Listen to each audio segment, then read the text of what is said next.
আপনি যদি গ্লোবাল স্ট্যান্ডার্ডে, যেহেতু আলোচনাটা হচ্ছে গ্লোবাল স্ট্যান্ডার্ড নিয়ে, সেটা হিসাব করতে গেলে আপনাকে পৃথিবীতে যে ভালো টেস্ট প্লেয়িং বা বড় টেস্ট প্লেয়িং কান্ট্রিগুলো আছে তাদের কন্ডিশনে ভালো খেলতে হবে, এটার কোনো ব্যতিক্রম নেই।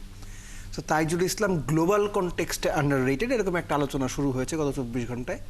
তো আপনি যার উদাহরণ দিলেন নাথান লায়ন, আপনাকে যদি আমি পাল্টা প্রশ্ন করি যে তাইজুলের আমাদের এই সাবকন্টিনেন্টে তো ভারতীয়রা স্পিন সবচেয়ে ভালো খেলে ট্রেডিশনালি, সবাই এটা স্বীকার করে।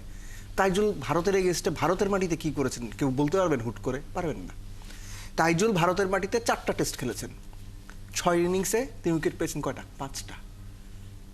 নাথান লায়ন ভারতে এসে 7-8 উইকেট ইনিংসে 10 উইকেট নিয়ে ম্যাচ জিতিয়েছেন, এই উদাহরণ আছে।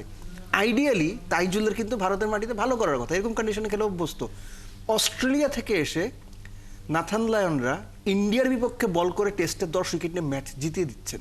আমি জাস্ট এই উদাহরণটা এই জন্য বললাম যে আপনি গ্লোবাল কথাটা যখন বলবেন আপনাকে অনেক বড় করে চিন্তা করতে হবে। যদি বাংলাদেশের কথা বলেন, ইয়েস, বাংলাদেশের প্রেক্ষাপটে Taijul is super outstanding bowler, এটা নিয়ে কোনো ডাউট নাই। কিন্তু আপনি যদি ইন্টারন্যাশনালি হিসাব করেন, অন্যদের কন্ডিশনে হিসাব করেন, তাহলে সেই ক্ষেত্রে তাইজুলকে বলবো মানে সুপার বলবো না, মানে মোটামুটি ভালো। সো আন্ডার রেটেড এই কথাটার সাথে পুরোপুরি একমত না।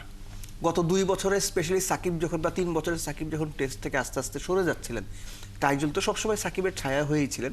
কিন্তু সাকিবের ছায়া হয়েও বাংলাদেশের সর্বোচ্চ টেস্ট উইকেট শিকারী হওয়ার যে হাতছানি সামনে, কিংবা তিনি যেভাবে সাকিবের পাশাপাশি হোম কন্ডিশনে যেভাবে পারফর্ম করেছেন, এমনকি সবশেষ 6 টেস্টও বোধহয় তাইজুল 4বার 5 উইকেট পেয়েছেন।